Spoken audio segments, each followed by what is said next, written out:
I don't know about you. I can only speak for myself. But I cannot get the drop out of my head. The JT, a.k.a. Jungle Tourette's, is so severe at this point that ever since last night, all I can hear is one thing. Buddy. Buddy. Buddy. Buddy. Buddy. Buddy. I mean, it's just on a loop in my head. Buddy. Buddy. Buddy. Buddy. Buddy. Buddy. Buddy. Buddy. Buddy. Anybody else with me? Buddy. Who else just kept hearing buddy, buddy, buddy in their head over and over and over and over again? Every time this dude knocked in another buddy bucket, I would hear another buddy in my head. You know why? Because it happened not once, not twice, not 3 times, not 4 times, not 5, not 6, not 7, not 8, 9 times. 9 times. Buddy Hield. 9 times. Drained to 3. 9 times last night. 9 times. Dude seriously went 9 for 11 from the 3 in a Game 7 on the road. Clutch does not begin to describe how clutch that performance was from Buddy buckets. And every single one of those buckets, all I heard was Buddy. And how brutal for the Rockets. They actually did a great job of slowing down Steph, at least early on. They slowed down Steph and Jimmy for a good chunk of the game. For most of the game, Houston had Steph and Jimmy relatively under control. It was just that they had Buddy going Hope solo all over them. Buddy is going psychotic. He's bleeping, beating people up. We need help. He's making every single shot. We need help. Everything he throws up goes down. He's beating people up. Buddy. We need help. He can't miss. Houston may have gone in like, so we got a little zone, and the zone's going to give us some trouble, and we're not going to let Steph beat us. We're not going to let Steph beat us, and we're not going to let Jimmy beat us. I mean, great strategy if you can keep either one of them from beating you. And for a time, it seemed like they might, right? I mean, if the thinking was, if anybody's going to beat us, it's going to have to be Buddy. And then we'll just tip our hat. To which Buddy said, great, sure. I'll handle that. But it looked for a second like the Dubs were in trouble, right? They were up 3-1 against that hungry Rockets team, and it looked like they had found their stride. Playoff Jimmy had arrived. They're up 3-1. What a great story. But it's not like the Warriors had not blown a 3-1 lead before. And they had. And then all of a sudden, it did not look great, right? Down 3-1, going on the road into a really hostile environment against a young, physical, aggressive Houston team.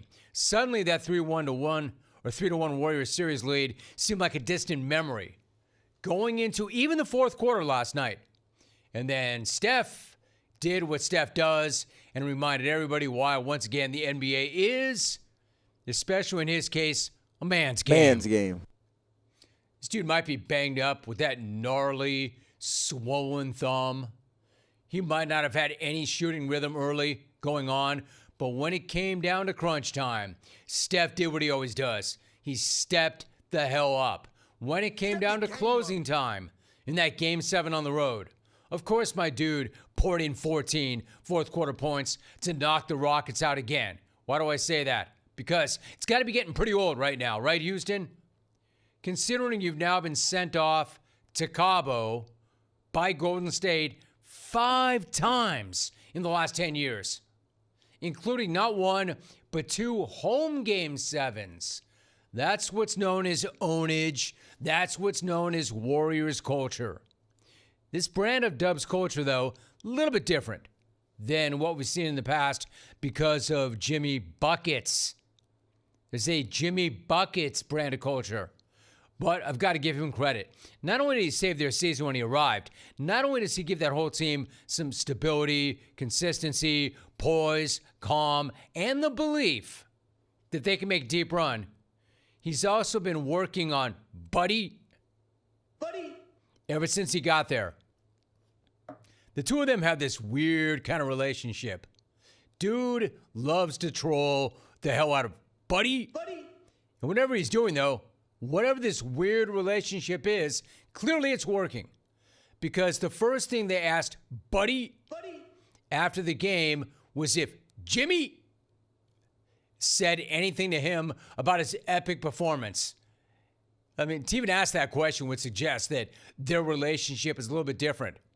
This is what Buddy had to say. No, Jimmy didn't say nothing to me yet. You know, I'm not going to get on Jimmy yet. You know, I'm going to keep it calm. But today I had to fill this role in for them in the first half. You know, he was slacking. But we all weathered the storm, and it was a great team win. He was slacking. I had to pick it up for him. We had to weather the storm. So Jimmy didn't say anything, but I'm going to keep it cool. And I'm going to keep it calm. And I'm not going to shove it in his face, not just yet. That was his response. Except that I had to carry his ass. These dudes, whatever strange dynamic they have, is working. So after Buddy was done, check that. Buddy! After Buddy was done with those comments, he then decided that he himself would introduce Jimmy for his post-game presser. Jimmy Butler, everybody. Jimmy Butler, everybody. Jimmy Butler, everybody. Buddy, go. Jimmy Butler, everybody. Buddy. Go. Jimmy Butler. Buddy. Jimmy Butler.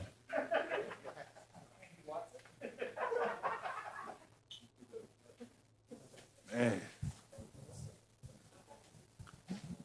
Hey, tell us, Jimmy. Tell us Buddy. Tell us Buddy. Robbie no more. Oh, my Lord. Alfred. That is good stuff. Jimmy, Buddy can't wait to introduce him. Jimmy's pushing him off the set. Like, all right, buddy. All right, buddy. Buddy. And then when he thinks he's gone and he settles in to begin, Jimmy is still listening to Buddy off to the side. Like, I don't know if he was hazing him or messing with him. Well, yes, absolutely.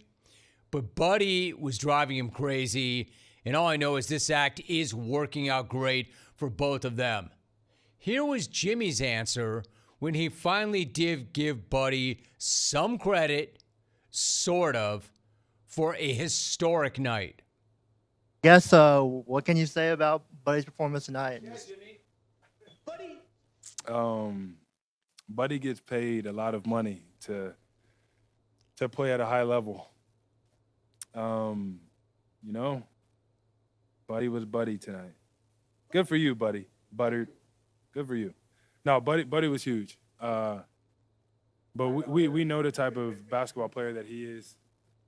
And he's a tough cover for sure whenever he's making shots. But he made so many right plays on the defensive side of the ball, getting the ball where it needed to go. Buddy was really, really, really big for us tonight. I love that. Even Jimmy's off to the side. Buddy's off to the side. Yeah, Jimmy. Let him know, Jimmy. What about Buddy? What did Buddy do? And then when he finally got around to answering it, quote, good for you, Buddy. Buttered. Good for you. Hey, man, whatever gets Buddy to show up and be Buddy, right? The dynamic is clearly working out great for everybody. Now we get an awesome series with Minnesota and Edwards. Love to see it. You know, and again, when they needed Steph to show up, he did. When they needed Jimmy Butler to get right, he got right. And then when they needed somebody from that supporting cast to do something, Buddy did it. And Buddy, all kidding aside, Buddy attributed part of their play to that players-only meeting that was led by Jimmy and Draymond and Steph. And among other things, Draymond said, hey, look, guys, I know I got to be better. I know I let y'all down in Game 6. I know I got to be available. So the vets stood up, and then Jimmy said, we're going to be fine. We're going to be fine. Listen, we're a great team. We're going to be fine. This is what Jimmy brings to it. And, man, if he can bring that out of Buddy, great. So good for you, Buddy. We have a great matchup. Now, Minnesota's been lying in wait. They're rested. Golden State's got to deal with them. Minnesota's favored, but Golden State's still in it. And they're still playing, quote, games that are meaningful, which is what Steph's all about. So love to see it. That said, Love to see it. not so fast there, Clippers. I see you trying to sneak out of this take. I see you trying to sneak out the back door of this take. Unscathed Clipper player. Unscathed Clipper honk. Not happening. Just because you play it on Saturday does not mean you get to skate today. There's no news dump in that. We're not ignoring that. Look, to be clear, there is no shame in losing to Denver and Joker in a hard-fought 7-game series that goes down to the wire. However, you know where there is shame? There is definite shame in getting vaporized in a Game 7. Because nothing about Saturday night went down to the wire. That game was over with 8 minutes left in the third quarter, and I don't give a damn what the final score was. That game was over with 8 minutes left in the third quarter. That was a bloodletting. It was a head caving. It was a textbook classic case of the Clippers clippering and Larden going full Larden. Seriously, that was a vintage couture fat suit performance. The fat suit. The fat suit himself might be the worst. And I'm not hot taking anybody. This is a fact. That fat suit might be the worst big game player ever in the history of the association. Honestly. Hey, man, enjoy the Hall of Fame, brah. Just know you might be the worst big game player in the history of the association. Honestly. He's now 2-11 in his last 13 elimination games. He's averaged only 14 points per game in his last 5 elimination games. And in his last 3 Game 7s, they've looked like this. 2021, he was 5 of 17 from the floor in a loss. 2023, 9 points total in a loss. 2025, 7 points in a loss. 6 Clippers scored more points than James Harden did on Saturday night. This dude is like the Doc Rivers of players. And I feel like that's almost unfair to Doc. Doc at least has a ring. They'll never allow Larden anywhere near the Larry O, nor should they. And I thought it was all lined up, right? They were playing as well as anybody coming into the postseason.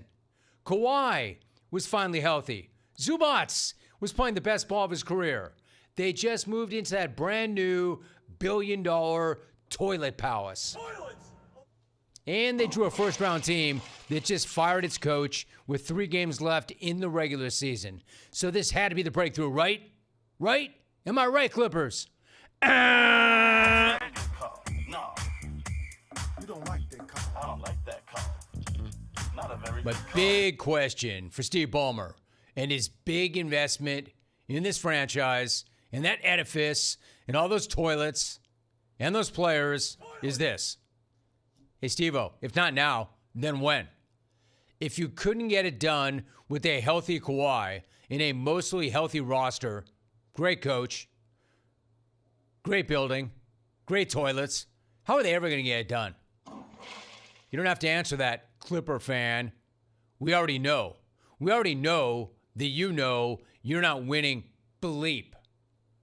Not even Jungle Karma could save the Clippers, although it's not like they came in and got any. I mean, you're welcome to, but it's not like they're going out of their way looking for it or responding to it.